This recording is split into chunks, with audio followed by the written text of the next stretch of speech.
Hey guys, I'm Holly from The Run Experience. Today I'm giving you my 3 favorite couch to 5K stretches. I've got some good warm-up stuff, some cool down stuff. We'll get into all of that right now. Guys, so before we get into these stretches and what they are, I want to talk about the difference between dynamic and static stretching briefly. One of these is best for kind of warming up with, getting the body moving. Maybe your body's not as warm or the blood's not flowing as much. And the other is best for afterwards when you're nice and hot and sweaty and you can kind of stretch a little bit deeper, get a little bit of length through those muscles there. So the dynamic one we'll use for warm up, and then the static ones we'll use probably for after our runs. Let's get into that first one. Okay, so the first stretch I'm going to show you guys, this is going to be more of our dynamic warm-up. We're going to do some hip circles mixed with a hamstring floss and hit both legs. Again, this is great before your workout, before your run, whatever it is. So how this is going to work, you're going to find a lunge position. This might be a little challenging in the beginning, which is fine. The way to modify that is just to bring the hips a little bit higher if this is tough to get into. You can put that hand right on the foot here for support, or if you can handle it, both one on either side of the foot there. Biggest thing to think about here is knee is right over the ankle to track. So say I have my hand on my foot for ease. All I'm gonna do is find a small rotation through the whole hip joint, going one direction for 10 reps, and then I'm gonna reverse that direction. So I'm gonna start small. All I'm doing is using my hands to apply pressure and to kind of create that full circle through the movement here. Breathing the entire time, big inhales and exhales. Once that's starting to feel a little bit more comfortable and the knees starting to open up a bit as well, I can make that circle even bigger. Again, that whole position is moving, not just one part of the body or another. Once I've gotten about 10 reps in one direction, I'm gonna go 10 the other way. So now I'm gonna reverse, I'm gonna go towards my opposite hand, just like this.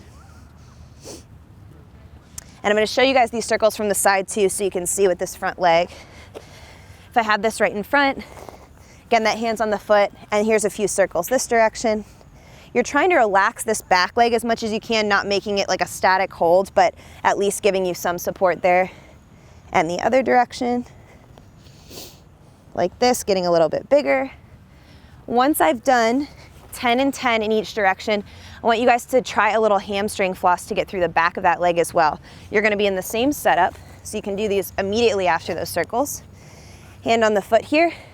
From here, I'm just gonna slightly extend my weight back to try to stretch through that front leg, just a little here like this. And then I'm gonna come back to find that lunge like this. A little bit more. Back, you're gonna get 10 reps here as well. So as it gets a little bit easier, feel free to use that breath to go a little bit further, stretch into that hamstring like this. I'm gonna show you from the side again. Hand on the foot. Again, if that's too much, you can, raise that hand if it's a little too intensive a stretch. And then just as straighten as much as you can without yanking anything too much, like this. So you're gonna get 10 circles each direction, 10 flosses. Stand up, shake those legs out, and then you'll do the other leg. That's a great way to warm up with this dynamic stretch.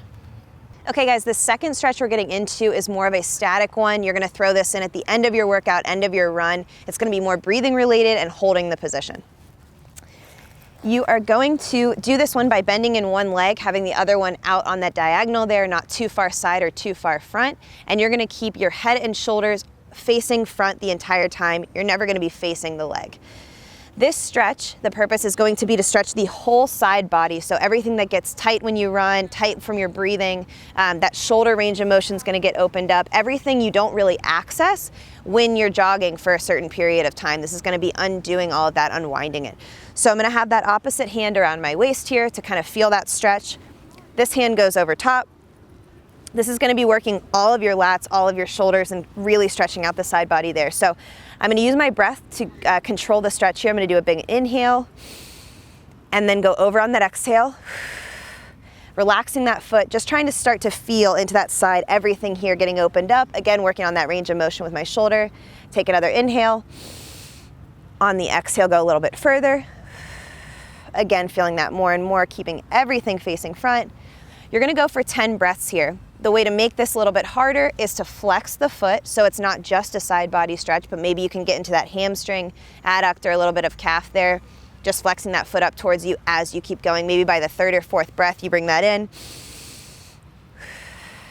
Exhaling over, say I've gotten to that 10th breath. Hang out for a few last seconds, get that last stretch through the side body and the lat, and then after that, you'll come all the way up. Then you're gonna repeat on the other side. Again, 10 breaths there. This is awesome for after your run. Okay guys, so the third and final stretch is actually called the couch stretch. So we may have gotten you off of that thing to start training, but you can definitely go back to it to use for your static stretching. Again, this is an awesome one post-run or workout. Okay guys, I'm gonna give you 3 versions, least intense to most intense, and I'm gonna ease in there to show you all 3 versions. You're gonna have your back foot up on a surface, either a couch or I have this park bench here, something a little bit raised. For all 3 versions, you're gonna have that hooked up like this. For this first one, you're gonna have both knees on the ground for support, both hands on the ground for support, and all you're gonna do is start to feel what opening the front of that leg feels like. So the more vertical we can get this shin, the more pushed back to our wall or our couch, the more intense we're gonna feel through the front of the hip there. So you're just gonna play with a little bit of range of motion here, kind of bringing it forward, going back, trying to relax that foot on the top surface there. The more I bring it back, the more intense I get through, the more intense of a stretch I get through the front of the hip there.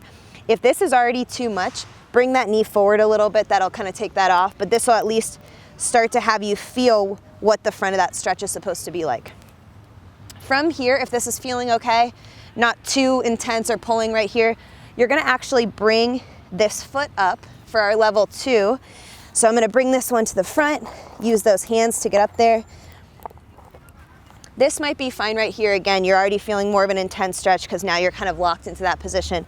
Again, we want a vertical knee here. So if you feel like you can push back a little bit, you know, wherever you need to hang on to your leg or the ground to kind of play with that, that's great.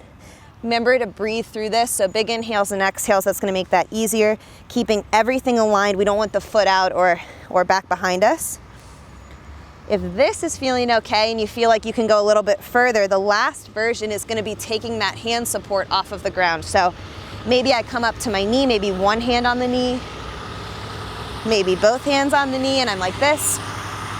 Big inhales and exhales. Last and final, the best position you can do on this is to get totally vertical with the knee up and down. I'm trying my best here with this park bench, but if you're up against something straight surface, it's gonna be a little bit easier to find. And you're gonna push those hips straight forward. This is as nice and elongated as we can get.